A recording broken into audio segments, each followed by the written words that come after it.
ये जो लोग आपको स्क्रीन पर दिख रहे हैं वो चूहा पकड़ने की कोशिश कर रहे हैं। हमारा देश आजादी का 77वां साल पार कर चुका है और हमारे देश की बड़ी आबादी आज भी चूहा खाती है। चूहा खाना उनका शौक नहीं, मजबूरी है। ये वो लोग हैं जिन्हें जब मजदूरी करने को कोई काम नहीं मिलता तब वो उस दिन चूहों के शिकार पर निकल पड़ते हैं ताकि उनके घर पर शाम को चूहे रूपी खाना का बंदोबस्त हो सके। मुझे कुछ लोग मिले जो काम न मिलने की वजह से चूहा पकड़ने आए हुए थे। हमने उनसे जानने की कोशिश की कि वो चूहा कैसे पकड़ते हैं और चूहे को क्यों पकड़ते हैं।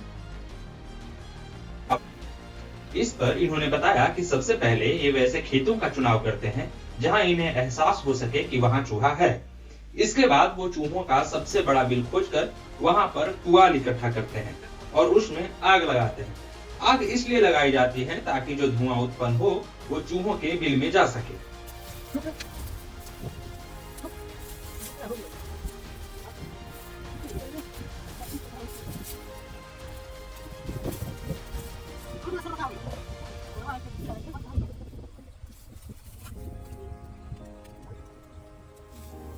चूहा पकड़ने वालों में से एक अपने चादर को पंखे की तरह झलना शुरू करता है ताकि धुआं चूहों के बिल में अच्छे से जा सके और फैल सके।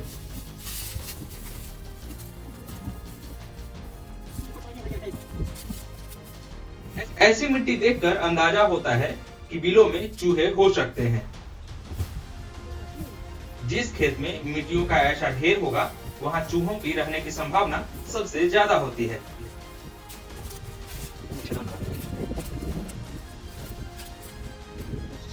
इस बिल को देखकर आपको पता चल रहा होगा कि धुआं अब तक एक तरफ से दूसरी तरफ जाने लगा है।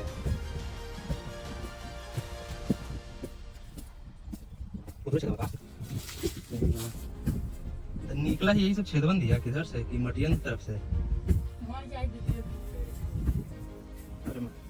तो फिर मतलब वैसे फिर पूरा खुदबहू यहाँ से वहां था।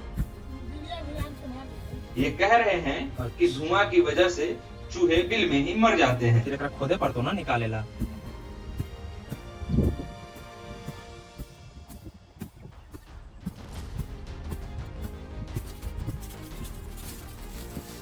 ये हथियार हो तो इनके ये खोदे वाला कुछ करे वाला चूहा का मारे वाला ये इनका हथियार है जिसका उपयोग ये लोग बिल को खोदकर चूहों को पकड़ने के लिए करते हैं। इसका वजन तकरीबन 2 से 5 किलो तक रहता है। 1 किलो से कम के ना होता।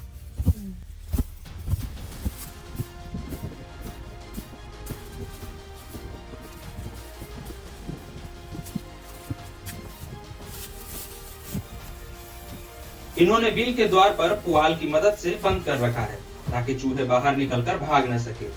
ये अभी भी उसे अच्छी तरह से बंद करने की कोशिश कर रहे हैं। ये अब चूहों के बिल के पास बैठकर चूहों को भागने या बोलने का इंतजार कर रहे हैं। इन्हें चूहे के बोलने की आवाज सुनाई दी जिसके बाद वो अपने दोस्त को हाथ से इशारा करके बता रहे हैं। इनका साथी भी कान लगाकर आवाज सुनने की कोशिश कर रहा है।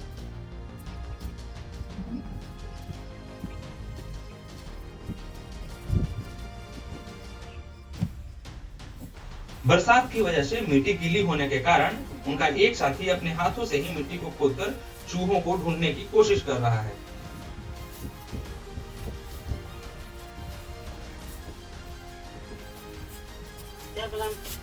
जहां जहां इन्होंने पुआल की मदद से बिल के द्वार को बंद किया था अब उसे हटाकर वहां चूहों को खोजना शुरू कर रहे हैं।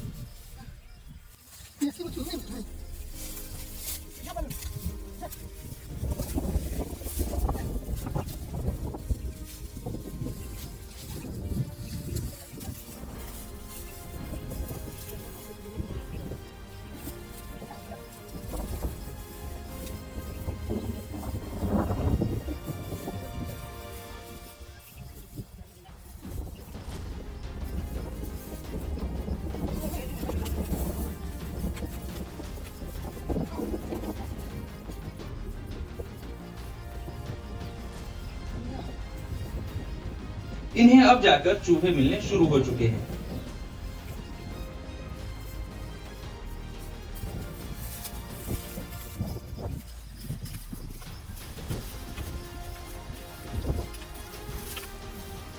इनके सारे साथी अब अलग अलग जगहों पर चूहों को खोजने में व्यस्त हो चुके हैं।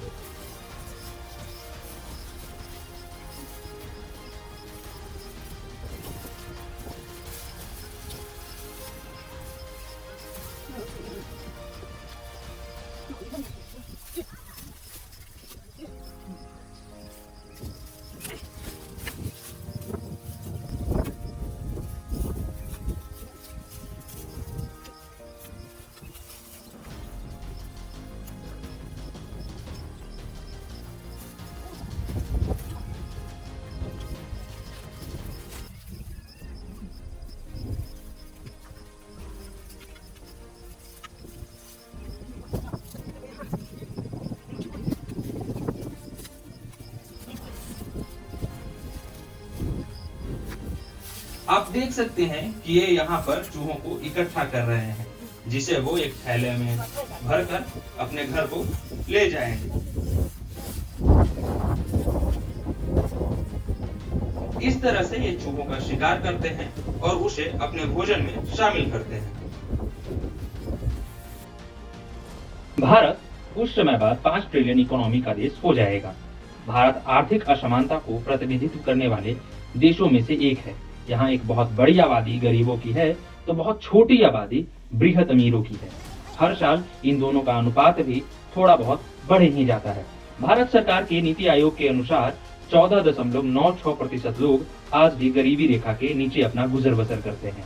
अगर हम वर्ल्ड बैंक के आंकड़ों की माने तो भारत के 10% तक लोग सिर्फ $2.15 से कम में भी अपना जीवन यापन कर रहे हैं। कई देशों में चूहों के मांस को खरीदा और बेचा जाता है और चूहों का शिकार भी खासकर इसी के लिए किया जाता है।